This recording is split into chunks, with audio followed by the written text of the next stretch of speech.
Well, here we are at the Old Bailey, which in 1971 was the scene of the longest obscenity trial in British history.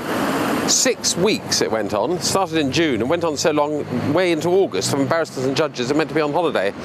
And there were 3 men in the dock, 3 hippies, the editors of Oz, and this is what they were charged with, rather wonderfully. Conspiring to produce a magazine containing diverse, lewd, indecent and sexually perverted articles, cartoons, drawings and illustrations with intent thereby to debauch and corrupt the morals of children and young persons within the realm, and to arouse and implant in their minds lustful and perverted desires.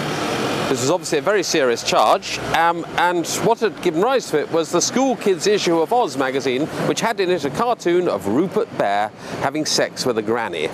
Half of the trial, 3 weeks of the 6 weeks trial, were devoted to discussing the exact nature of what Rupert was up to and why he was up to. The prosecuting counsel kept asking expert witnesses, psychologists, sociologists, what do you suppose is the purpose of equipping Rupert Bear with such a large penis? To which people like Edward de Bono will say, well, I don't know. What size would be natural?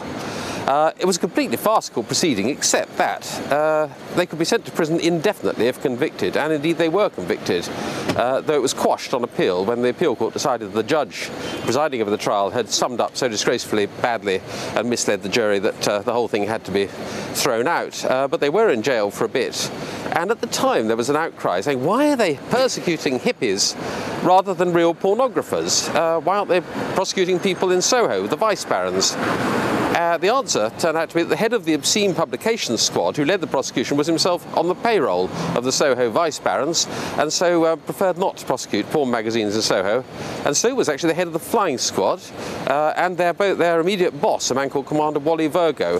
They all ended up in this very same dock at the Old Bailey a few years later and were sent to very long prison sentences, unlike the Oz editors. So actually, in a curious kind of way, the prosecution was vindicated. There had been a conspiracy to corrupt public morals. It wasn't the hippies who were doing it.